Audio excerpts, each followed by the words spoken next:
কাকা ওই জায়গায় দেওদিন কি মাছ নাই মাছ নাই? আরে মাছ না, ওটা ব্যাং। মাছ দিয়ে ব্যাং ধরতে আসলাম, সারা বিলি কোনো জায়গায় মাছই পেলাম না, খালি খালি গায়ে আছে কাদায় মাখানো। কাকা তোমাদের ওই কালে কি মেলা মাছ পাওয়া যেত বিলি? আরে সেই সময় তো বিলি হাত দিলেই মাছ পাতা। কাকা এখানে যে মাছ মারে সোহেল আর খোকন এরা কোথায় আছে জানেন? মাঠে। ঢাকার থেকে আইছি একটু মাছ কিনতি। এ ভাই কি ভাই? আমি সেই ঢাকার থেকে আইছি, মনে করলাম যে ওই গ্রামের ওই ন্যাচারাল পরিবেশের যে ট্যাংরা মাছ, কই মাছ, তারপরে যে পুঁটি মাছ, মায়া মাছ, এই মাছগুলো ঢাকায় ঠিকমতো পাওয়া যায় না। তা ভাবলাম কি গ্রামে আসছি একটু এই মাছগুলো কেনা যায় কিনা। কষি ওই যে সোহেল আর খোকন, খোকন চেনো না? হ্যাঁ চিনি।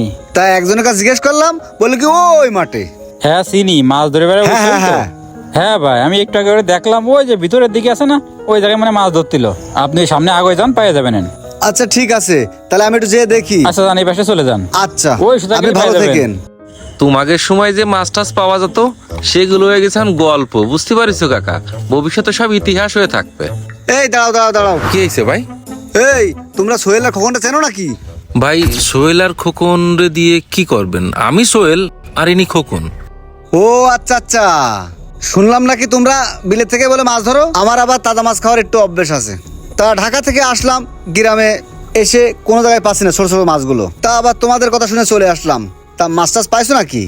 ভাই বিলির মাছ খাওয়ার চিন্তা ভাবনা বাদ দিয়ে দেন, ও আশা পূরণ হবে না আপনার। কেন ভাই, আমি এত শখ করে আসলাম একটু ছোট মাছ খাবো, মাছ হবে না কেন? ভাই মাছ কিনবেন?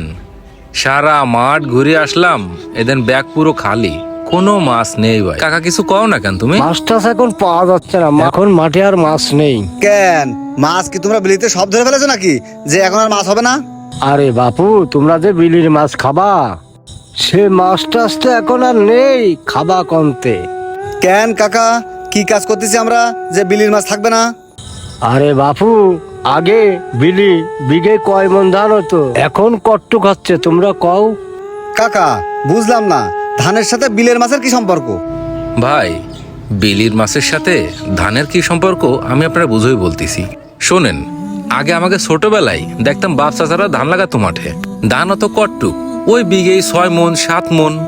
আর এখন দিন যত যাচ্ছে উন্নত হচ্ছে, মানুষের চাহিদা বেড়ে যাচ্ছে, ধান লাগবে বেশি বেশি। এই অতিরিক্ত চাহিদা মেটানোর জন্য আমরা কি করতেছি ভাই? আমরা ধানের বইতে কি দিচ্ছি ভাই? অতিরিক্ত পরিমাণে রাসায়নিক সার, কীটনাশক প্রয়োগ করতেছি।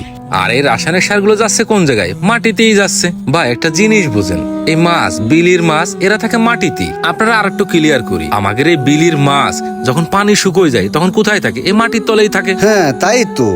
এবার আমরা যখন জমিতে অতিরিক্ত পরিমাণে কীটনাশক দিই, সার মার দিই, এই কীটনাশকের যে বিষক্রিয়া, এই বিষক্রিয়াগুলো মাটির সাথে মিশে মাটির নিচে এই যে মাছের পোনাগুলো থাকে, মাছের ডিমগুলো থাকে, এইগুলো অতি বিষক্রিয়ায় মরে যায় ভাই, নষ্ট হয়ে যায়। এই অবস্থা আপনি বিলির মাছ কোয়ানে পাবেন কোয়ান? আসলেই তো ভাই, আপনি সত্যি কথা বলেছেন, আমি তো এইভাবে ভেবে দেখিনি। এই কারণের জন্যই শহরে এখন আর বিলের মাছ পাওয়া যায় না।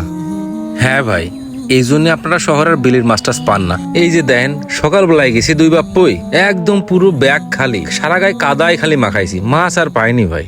আপনি এক কাজ করেন ভাই, বিলির মাছ খাওয়ার আশা বাদ দেন, বাজারে যান, অনেক গের বড়ের মাছ টাছ পাওয়া যায়, ওই দিয়েই আপনি আপনার পরিবারের একটু বুঝুন যে এটাই বিলির মাছ। আচ্ছা ঠিক আছে ভাই, থাকেন তালি, আমরা সারাদিন কাজ কাম করে ক্লান্ত, একটু বাড়ির দিকে যাই। আচ্ছা চলো কাকা, বাড়ির দিকে যাই। চলো যাই। কি আর করা, পরিবারের মাছ খাওয়াতে হবে, দেশি মাছ তো আর পেলাম না, এই চাষের মাছই খাওয়াই। আমরা দিনে দিনে যত বেশি উন্নত হচ্ছি ততটাই প্রকৃতিকে হারিয়ে ফেলছি।